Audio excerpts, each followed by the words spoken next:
Hello everyone, welcome to English with Daniel. This is the very first episode. Today we're going to be talking about Cambridge exams and the whole advanced English experience.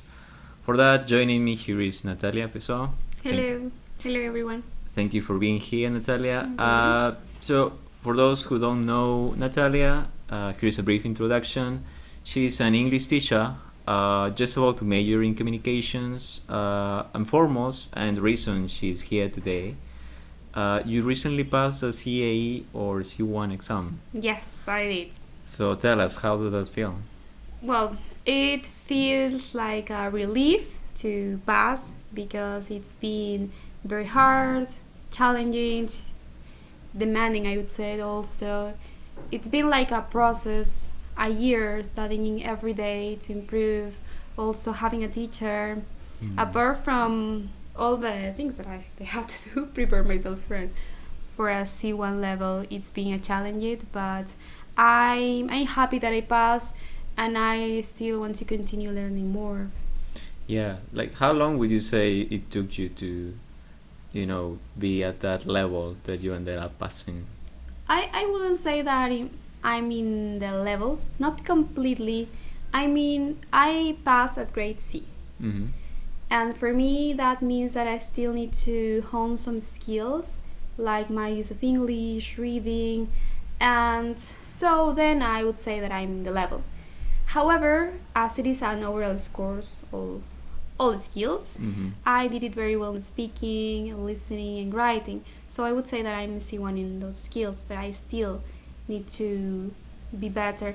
And it was like 1 year to get ready for those skills, but I would say that I will still need like 1 more year to continue preparing for. Yeah, I feel like that's the thing with all of this journey and the quest for reaching advanced, or in my case, like I remember this word proficiency, and what it's like to be, advanced or proficient speaker, because I feel like that journey never ends, and even in my case, so okay, there's no C3 or D1, however, not for now. Yeah, I mean, who knows? Like, let me know, Cambridge, if you make a new one. But I feel like it's not like you know everything there is to know about the language. No, it's we'll a never-ending task, isn't it? Yes. Actually, being at this level means that you will continue like finding more new words, new expressions, and you will challenge yourself to, even that you are in a high level, to still getting more ready or getting ready for more. And I mean, it's like an academic level, and you will be always learning, or perhaps you might need a more specific kind of vocabulary if you're going to, or if you're planning to work in maybe as a translator or something like that. There are always more specific words or technical words that you are not going to be able to manage, not deeply or completely, even though if you have a C1 or C2. Yeah, I feel like in my case, it was, I don't know how many times I might have added words to the Cambridge dictionary that I have on my phone. Like, it became probably the most used app I had, because it can be any time, and that's the thing.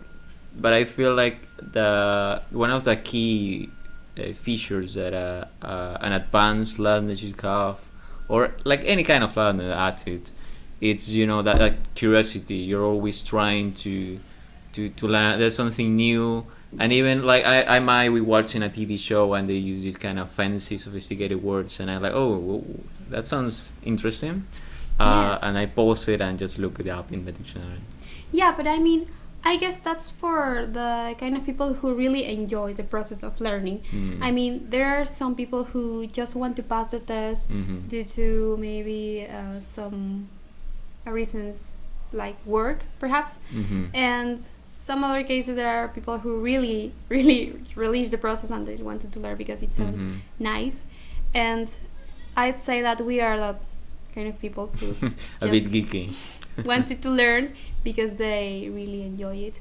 However, some people just want to pass. And I mean, that kind of people are not going to write down every word that they found all the time. Yeah, it's funny because like I feel like passive vocabulary. It's like okay, you see that word maybe in a text, and you might be able to understand it either from context or just because you've seen that before somewhere. So it's like in the back of your mind. Mhm. However, when you're speaking, it's not really an active word that you would use because you're not very familiar or comfortable using No. it. Apart from that, while you're speaking, sometimes you can get nervous easily, and the word that is gonna come to your mind is the one that you use the most, just to just to answer quickly, and that's it. And when you are, for instance, like just writing, you have the time to think about it and maybe just use a word which can be more appropriate according to what you need. So yeah, speaking can be challenging in these levels because you really need to be very focused on the words that you're gonna need and try in advance to prepare yourself for the answers with a C1 expression, with an advanced expression, to sound more like you are in that level. I mean, you can't just say, I agree with you, or yes, I agree all the time. You should avoid saying that kind of things because that is not advanced level. And if you get obviously a bit nervous, you're going to tend to repeat that sort of expressions, and that will rest you points at the end. Yeah, like it's not necessarily like they're gonna take points away from you, but you're losing the chance of getting more points because you know what would you say, like have you even been able to notice like the difference between a B2 speaker and a C1 speaker, or what would you say, like if it's advanced English, like that's something that many people, because like if you see it in a way that fluency, okay, this person is very fluent or doesn't make mistakes, that's not really the case, I feel like.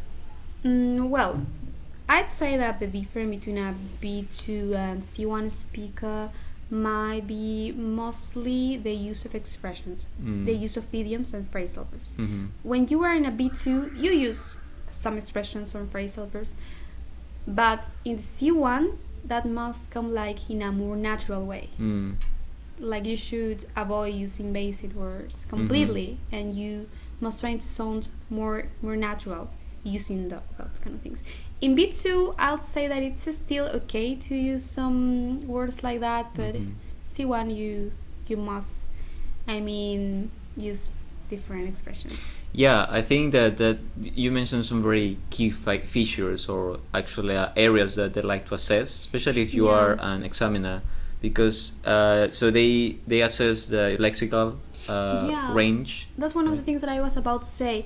Also, the use of grammatical expressions like inversions, it's very important. Third conditional, second conditional, all of that's going to be evaluated by the examiner. Yeah, and the other thing was that sometimes someone would say, okay, people normally don't speak like that, and I think that, I mean, partially it's true, because I mean, if you take it to some, you might have seen online like some eloquent speakers that maybe are very literate, or they're writers or academics. They can just pull up these very sophisticated words that sound very, very good. So yeah, there's some people that speak like that. However, not everybody. No, of course, you're not gonna get your C1 level to go to speak with people, I mean, in streets. No, right? Obviously, as I said, the C1, the C2 level are more academic levels. It's just to, perhaps, if you're going to study a degree, or you're going to make an investigation, or you want to read books in English, you are going to be ready for that, for more specific words, for more advanced words. For teaching, I would say that B2 or B1 is okay, as long as you don't want to be like an exam trainer for international exams. In that case, you might need C2 or the C1. Yeah, I mean, I remember once somebody told me like you're supposed to be like 2 levels above of the level that you're teaching, or at least 1, I think that person said. And it would be ideal, right? You're teaching B1, you've got C1. or C2, like that's great. But like to put it in simple words, I think it's not really that useful, especially when teaching, since most English programs just aim towards a B2. And that's the thing. I the way I see it, it's a B2 speaker is able to speak in most contexts and understand what's happening or listening around them, but to a certain limit. Like there are certain words that they may have problems. They might have strategies, right, from context or asking more questions to explain them. But like if you take it to a lexical range kind of thing, or if we're talking about translations, I think that's the thing that happens a lot.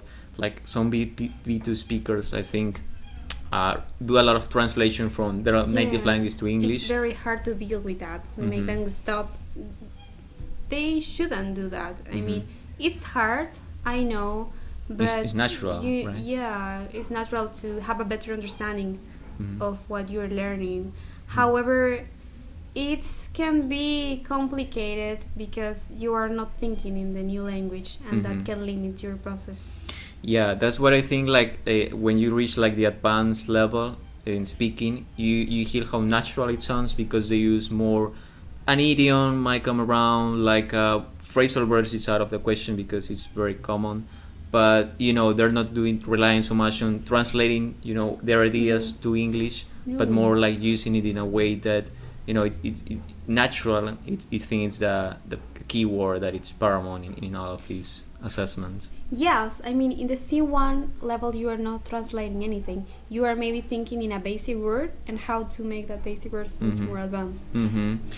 Yeah, and as you said, like avoiding repetition, because especially like in CPE, I remember it's very noticeable. You really focus when you use the same expression twice. It catches up on you, and like there's some basic words for it. There are some more advanced synonyms for that, and you only have like 7 minutes, and that even less than that.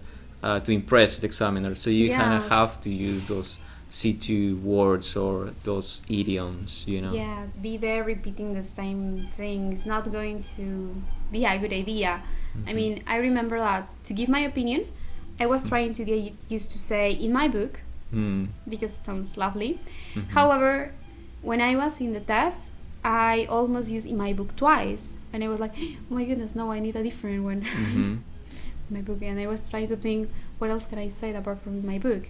That's why you need to be prepared and have different expressions to use, even if you're nervous or nothing comes to your mind. Yeah, exactly.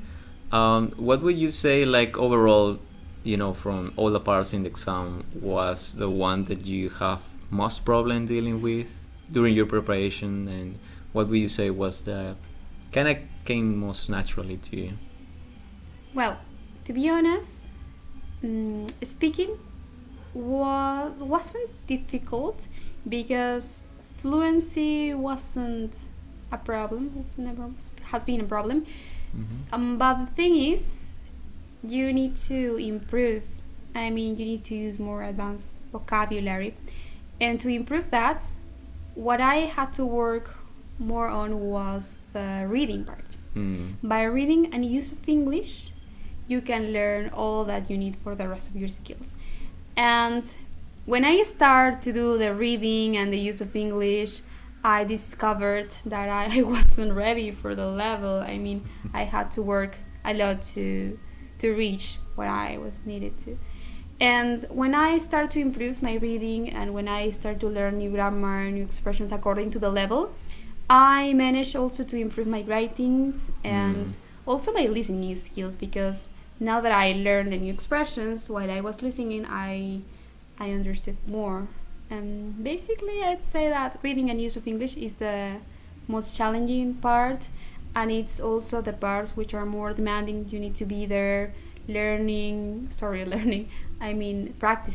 practicing, and also, well, I would recommend to have a notebook and try to write down all the new words, new expressions, because you might need that expressions again and in the use of English part mostly, and try to always write down all the new expression that you find while you are reading. Yeah, I remember you showed me that notebook you had, and Yes. yeah, I think that's actually a good idea. Like, like, let's say you run into a new word, and in my case, what I would do is I would just look it up in the dictionary, and then the next step would be to write what you remember, what you understood from it.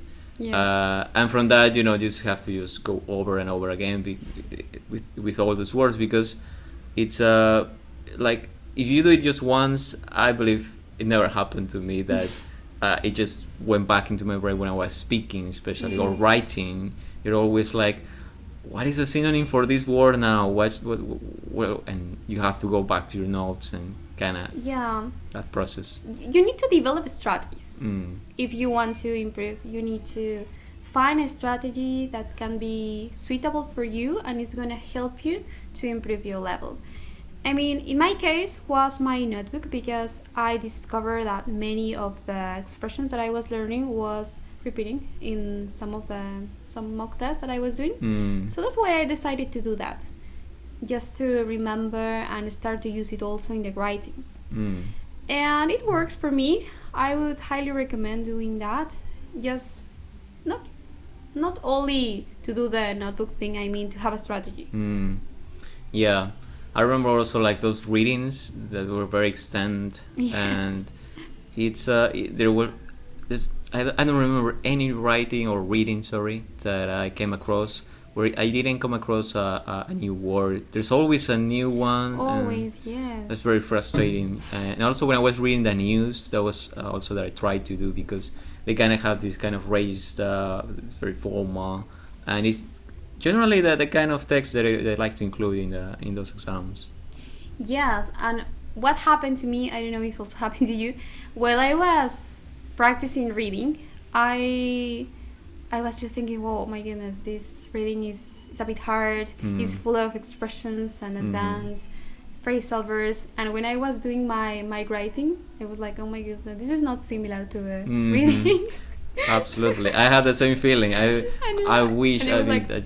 Is this a C1 writing? I mean, it's not similar to the reading that I've been practicing these days. And you start to feel that perhaps question yourself, you're not going to be capable of passing this. Yeah, exactly. And also, like, I remember like reading those beautiful written texts, and I was like, oh gosh, when is gonna be the day that I'm gonna be able to be, have that skill of writing? And it takes a lot of time, like, these news reports that you would find with newspapers, they've been doing it for so long. This is like top-notch level, like BBC, The Guardian. So, it's hard. It's hard. However, if you practice every day, even like 20 minutes, you'll improve. But as I said, really, really needs a strategy. You need to practice a lot. Yeah, strategy really plays a part. I remember, especially with listening, you really need to develop a strategy, because it's like 40 minutes long, the entire section. Yes. And listening actively, very focused for 40 minutes, I don't think that's sustainable.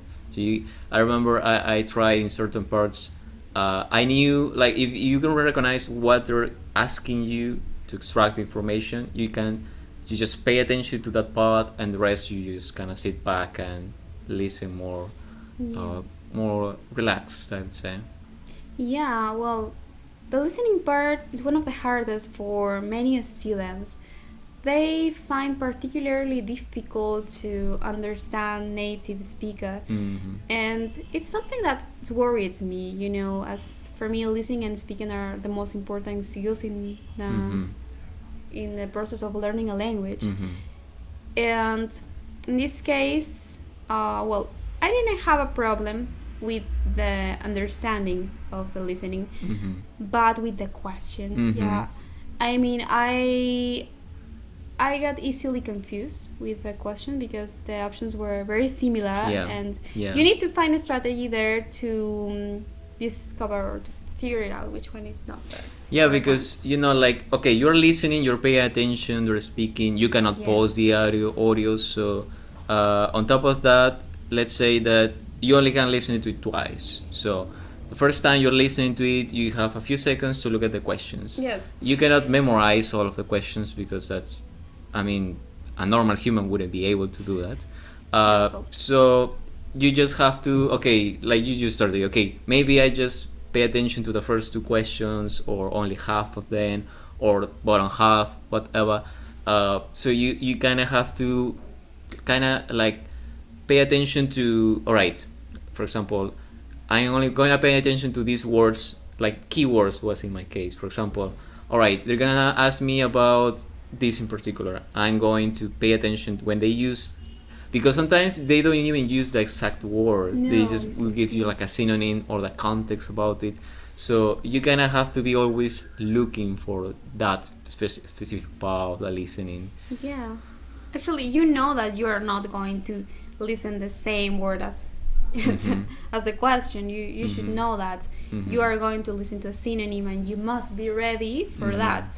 Mhm. So really need to practice and listen English in different contexts. Yeah, yeah. I mean, like I said, like there's no shortcuts. You have to listen to a lot of English. Mhm. I recently did when I was, recording this video for, advice for CPE. I would advise them to listen in the worst possible conditions. Like, nowadays I am able to listen to certain, when I want to speed up things, I would listen to some videos on double speed, and I'm able to pick up the words and all of that. So I think that, sure, I'm not saying do it that as a B1 or B2. Like maybe if you're considering taking the CAE or you're listening to the next level, so that listening is no longer a problem, so you can understand what they're saying. Maybe just worrying about like discerning from the answers. Yes. That's all of your attention, because they're Mhm. very very similarly written. Like, and sometimes you kind of have to sit back for a minute and think, okay, did he say this? So did he, like, they will give you like literally, did he say this in a way, and you have to say, did he really say this? Okay, he said this, but he really mentioned what they're saying in these options, so you can rule it out. Yeah, it's like you need to think a bit, but I mean, you don't have enough time. Yeah, you don't have. And it's just like practice again and try to listen English in different contexts. Listen to the news can be very useful Mhm. also. Yeah. I'd say that podcasts as well, daily English, Mm-hmm. and always trying to test your listening comprehensions. Mhm. Questions to check just if you are understanding what you are listening. Mm-hmm.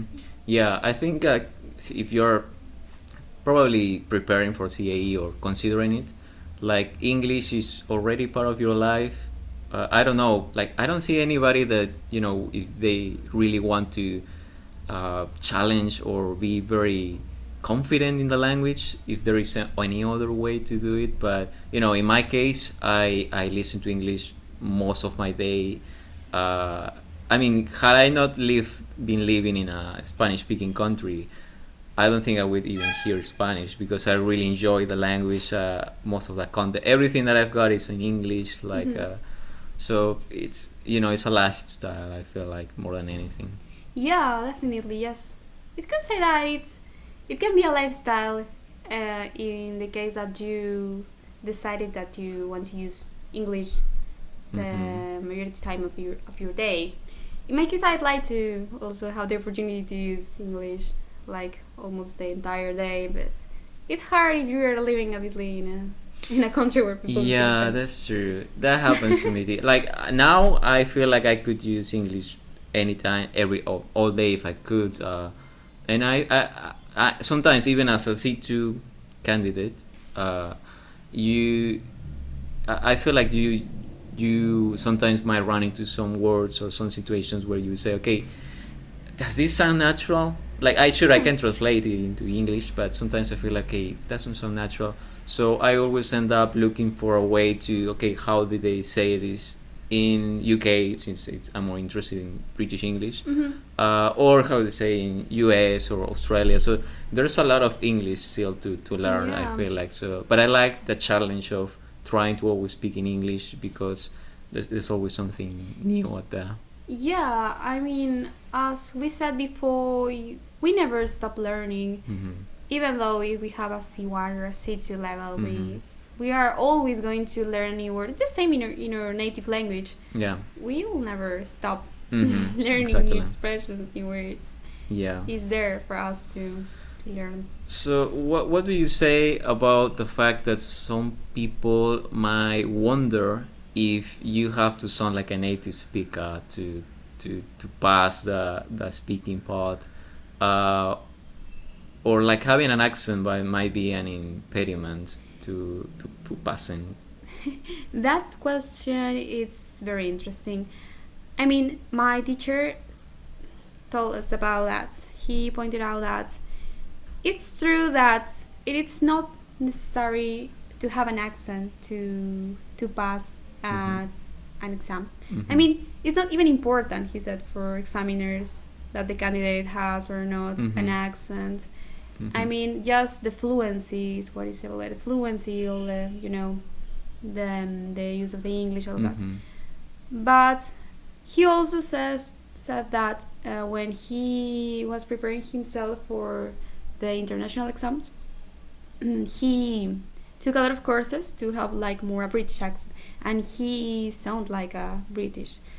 And I mean, he said that due to that, his perfect accent, he always had like perfect scores.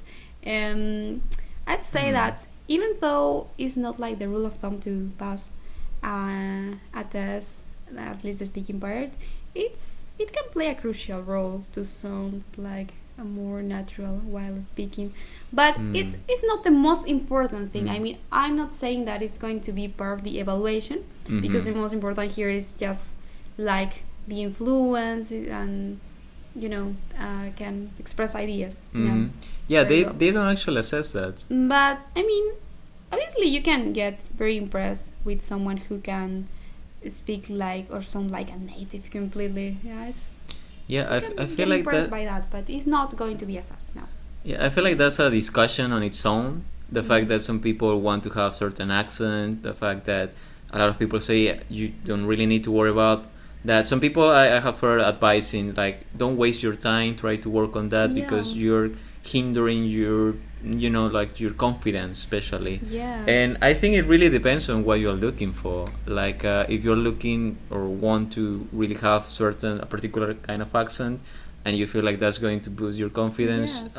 sure, it might take a while because of the way you naturally acquire a language, but it's doable. So it really depends on what route you're planning to take. Yeah, I'd I say. mean, the accent is not going to be something important in the speaking part of the test.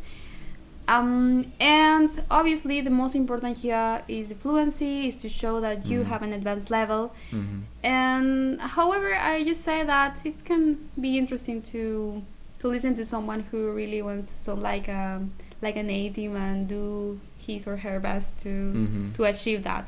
That may be something very, very Yeah. interesting too. It can be to find. distracting, like if you see somebody that maybe it's really trying very hard to use a British accent, even though. Yeah. But I feel like in my case, like I come from a American English background when I started learning English, Yeah. and then I moved to the British accent kind of because I was really keen on that, but also because I was more used. I actively look for more the kind of English. So and British English is not one English accent. It's like they have like over 40 different regional accents. Yes. So it's very difficult to point out. Okay, I'm only going to listen to this one. Because you're exposed to so much English, so No, not possible. yeah, like don't let that stop you from or cannot take focus away from the actual speaking part. So you gotta have to be with all your senses, on the task, on the time, on your partner when he's talking, all of those things, right? Yes. So yeah, I think it's allowed to take in that part for sure. The most important thing is to pronounce properly. Mm-hmm. But obviously, if you want to sound like a native, it's fine. You can do it. It's up to you. Obviously, I mean, for me, it's very impressive when someone tries to sound very natural while speaking, because that it means that you are doing a lot of effort, that you're putting a lot of effort, and you are practicing, maybe also investing some money on that. So yeah, I would say that I look up to people who tries to sound more like a native. Yeah, that's true. All right, let's take it now to the day of the exam. How did you feel on that day? Were you anxious or very calm? No, I was very anxious. I mean, the week before the test, I was regretting all the time about basically just taking the test. You know, it's like a huge investment, and not passing the test is like something that you start to think about all the time. And then I basically tried to calm a bit, but I couldn't. I was still overdoing the test as much as I could. The night before the test, I was doing an use of English book. I remember that I went to sleep to 4 a.m.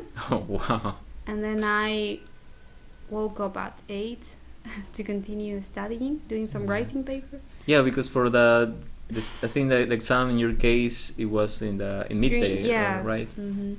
And I was feeling very anxious, and the problem was that the test was supposed to start at 2 p.m. But the test starts at 2:40. Oh wow! All right. So I was feeling even more anxious. The waiting. And it was like 4 hours, and I remembered that we didn't have any break. We just decided to stay there for the 4 hours. You ended like the reading and use of English part. That's 1 hour and a half. Yes. So you get like a 5 minute. No, you need to take a 5 minute break. I didn't want to take any break. I just continue with the next one, and then I just continue with the other one. Oh really? But like they give you that gave you that option because I mean, I had the option. They said, would you like to have your break, or you rather just continue doing the exam? And I said, no, I prefer just to continue. All right. And I didn't stop. I was just doing the test. And the others did, and they were from the break. The rest of the students, I remember that maybe just they went to the bathroom, but that's it. They also continue. Oh wow! Yeah, in my case, I did take the 5 minutes because like it's a lot of concentration that you have to dedicate to each part of the exam. But yeah, like how was the speaking part for you? Because it was on a different day, right? So it was like 2 days before, I think. Yes, it was 2 days before. I was feeling particularly nervous about it.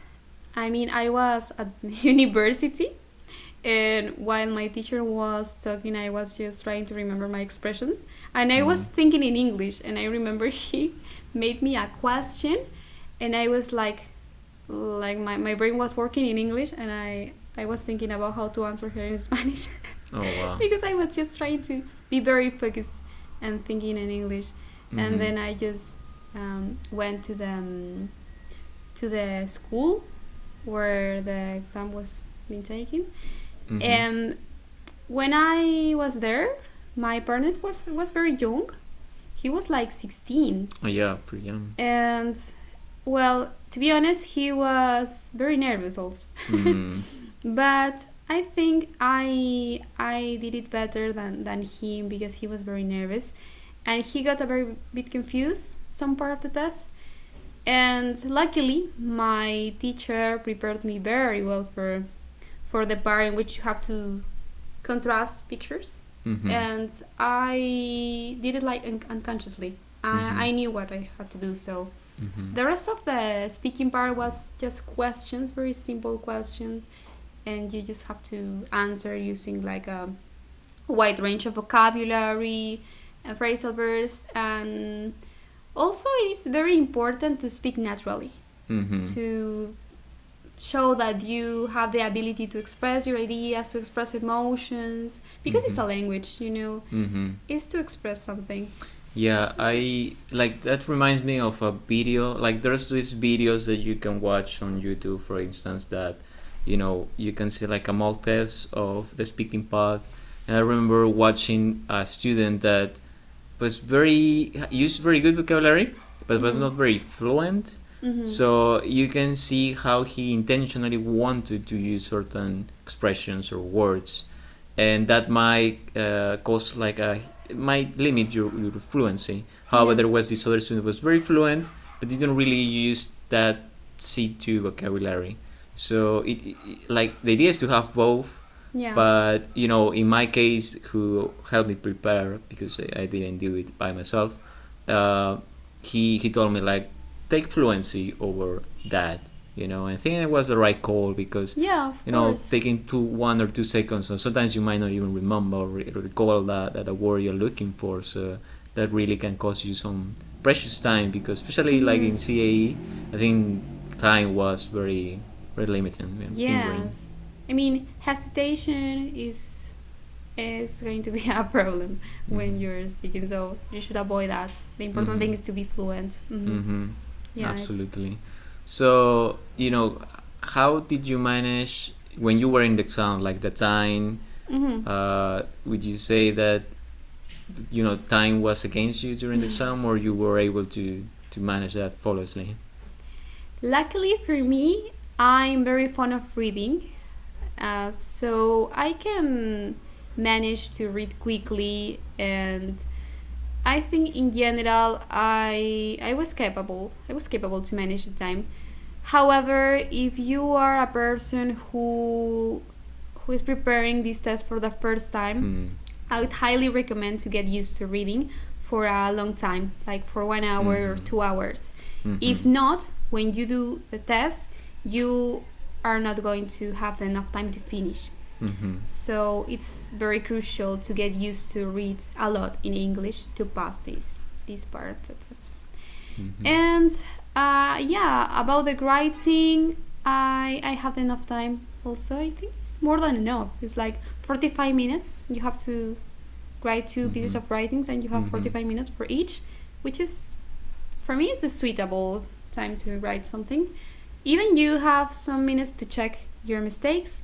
And for the listening, well, it's not like you have an option. I like to have more time just to true. Like, perhaps listen again 3 times. Yeah, 3 times. No, that would be awesome. Not possible. Yeah. So you need to just get used to that and practice.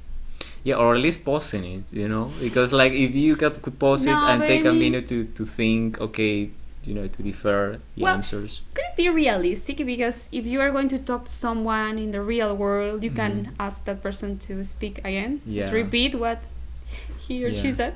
Yeah. So, I see what you mean, but like those answers, those options, they are very thought provoking, and you kind of have to take a minute and see where the nuance is. So, but so now that you have got the C1, are still waiting for your the physical certificate. What would you say is next for you? Well, I was planning to take a different certification. I always taking all the Cambridge exams, and I like to check a different one, a different exam, perhaps Michigan, or I don't know. There are many others that I like to try. Just to check my English in different. To test the water. Yeah. Because could it be right? No. Yeah, I mean, like the other day I came across in this Telegram group where those people preparing for the CPE exam. Somebody mentioned took the IELTS and kind of felt like it was plain sailing compared to the CPE experience. And I think it really depends. I feel like, for example, in my case, if you take a look at the use of English, I remember I prepared for the words. I really tried to exercise a lot of sentence transformation, especially. And, in the exam, I felt like, okay, that was easier than I expected. And, I think that it really depends on the questions that you might get. It's not the same exam for everybody. Like everybody has a different because they have like this question bank where they might take. But I would like to take a look at the IELTS. In my case, it would be different. I would prepare as well for it, and yes, I don't know. It's kind of it's a nice challenge, right? To see like what's out there. Yeah, to continue just checking what else can we learn, because there are some tests that also evaluates more like grammar and vocabulary structures, and I'd like to try some of this. And they're not as long as believe. I looked online some of the duration, and like at most it would be 3 hours, whereas the CAE and CPE it's over 4. Yes, well, Cambridge exams are very long. That's true. I don't know if they are the longest or not. I'm not very sure, but they are very long. Yeah. Like I don't think 5 hours would be fair for anybody taking an exam. Yeah, it's. But I think that's a good thing about these exams, that they're really detail oriented. They really want to assess each area and make sure that if it's actually that kind of candidate, a C1 or C2. So, yeah. So just to wrap up, now that you've undergone all this entire process of preparation, like what would you wish you had done differently, or what kind of advice or tips would you give to your past self or to anybody preparing for this exam? Well, that's something that it's complicated to answer, because there's always something different to do to be better. And in my case, firstly, practice more reading. Yeah. Read more, just to learn more vocabulary. And it's just that it's difficult for me because I didn't have enough time. I mean, I did what I could with the time that I had. But in the case that I had more time, I would do more like also grammatical exercises and to improve my use of English, and reading mostly, to practice like every day, reading. Yeah, I feel like in that part, for instance, like if I speak to my past self, like I would have thought that like a year or maybe more ago, and reading newspapers like the Guardian, BBC, as aforementioned, and you're getting used to the word vocabulary, like picking up all of the vocabulary, because I think like that's the part that it's you're always going to face a new one. So and it doesn't really take that much, you just read, you just keep adding it to your dictionary, and you try to go over them once in a while. Yeah, I mean, there are many things that you might do to be like ready for the test. For instance, you can also, as we were mentioned, to read the news. It's listen to podcasts is also a nice option. Reading the news, listening to some podcasts, watching videos in YouTube about the Cambridge exams also. Yeah. YouTube is plenty of resources and people who is telling you how to pass. What can you do to pass? And you can take some notes about that, and then you can just still continue doing your mock tests and check what strategy you can develop to maybe to polish up some mistakes. Yeah, I feel like, I mean, some people have passed this exam, the CAE and CPE, on their own, studying on their own by themselves, but I mean, you can do it. It's I think it might take some more time. Either way, it's going to take a while. Like I think like 6 months, it's like a good amount of time. The more, the merrier. So like 6 months, a year, you want to take it a bit more to do it at your own pace. Sure, you can do it. I feel like writing and speaking, especially, you're gonna need somebody else to kind of give you some feedback or speak to guide you. Yes, definitely. You need someone to tell you what are you doing right or what are you doing wrong, as someone else is going to evaluate you that day, and you need someone to guide you in that process. Yeah. But reading, obviously, and use of English, you can do it by by yourself, and Mm-hmm. you won't have any problem. Yeah, like in your case, how did you hone your speaking, fluency? Like, we speak, we live in a country that English is not one of the official languages. So, what was your case that you kind of were able to keep, sharp in that area? Well, that's a very good idea. Sorry, that's a very good question. I don't know why I say idea. I Mhm. mean, I don't know. It's just like it comes sometimes just naturally to Mhm. you. It's just sometimes you are just speaking English, Mhm. and then you start to learn new words, and Mhm. then you start to practice, and you are fluent. Yeah, in my Fluent in case, for English. instance, I thought a lot of in English, like, Mm.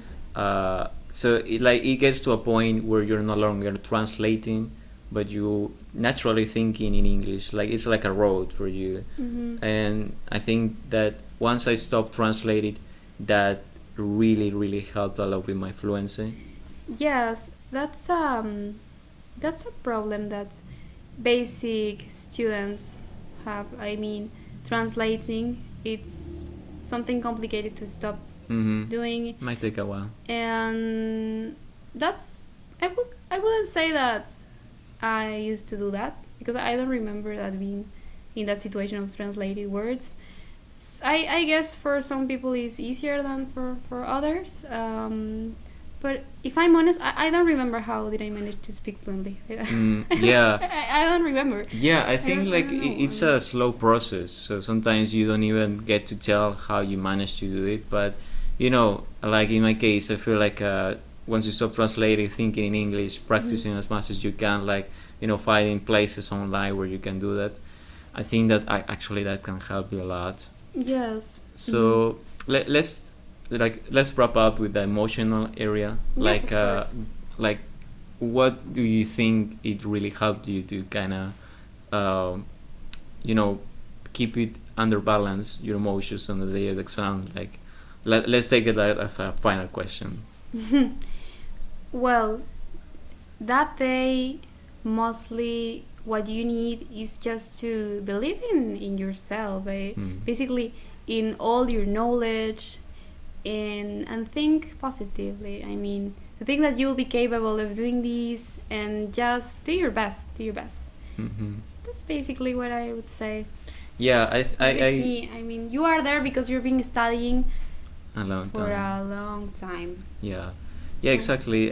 I feel like some people would think like the week before the exam is the one where you have to really study a lot, and I feel like that's not, it shouldn't be the case. It should be the opposite. No. Because you've been doing it for a while, for months, so you can actually now relax a little, just save up your energy. That was what I did, at least. And for the exam you're fresh off, and you got all your attention and your Yes. mental capability. So I think that when you are you just should be just proud of all the progress that you've made throughout. Yes, definitely. And I wouldn't advise just study 1 week before, because Cambridge exams are not like an exam for your school or for the university. You can't just study 1 week before the test. Yeah, no, You're not that's gonna do so. it. No, Yeah. it's not possible. Just Yeah, I mean, the person that I had when preparing for this the exam, he actually took it. He just took a leap of faith and just aced it. First time. So I think some people are natural to it, but Yeah, I of would really course. advise to try to prepare as much as you can. And it's easier said than done to keep your composure on the day of exam, but yes. it's difficult. But like you said, trust in yourself, on the process that you've made. Even if that day you don't get the score that you want to, like keep on it. Like at least it's a good experience, because Yes, of when I course. took the CAE, it was very daunting the first time. I thought I did terribly. I don't know, but the assessors thought differently. So I got the C1. I don't remember exactly across all the skills, but I think most of them I got the level. And again, the same for C2. I got the passing score at least. Yeah. Yes, I mean, in general, people feel very nervous about the exam or the exam, and it's completely normal. The important thing is to be ready. I mean, just study. You will need like 6 months, I would say, just to be ready for the exam.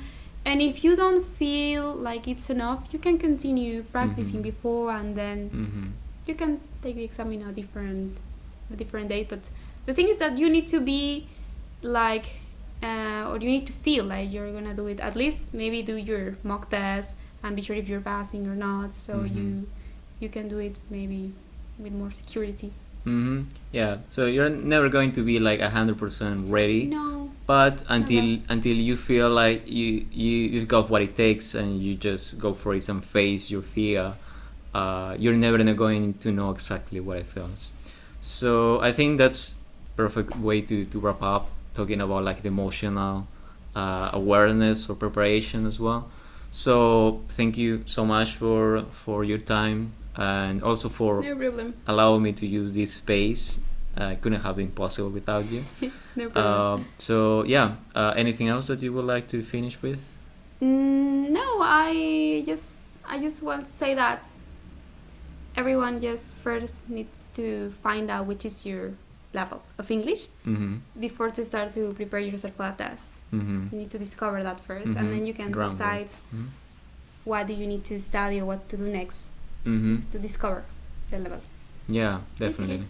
All right, so that's it for today. I hope you find this all of this conversation useful for your experience, and good luck on your preparation, on your advanced preparation quest. See you next time. Bye. Bye. Thank you.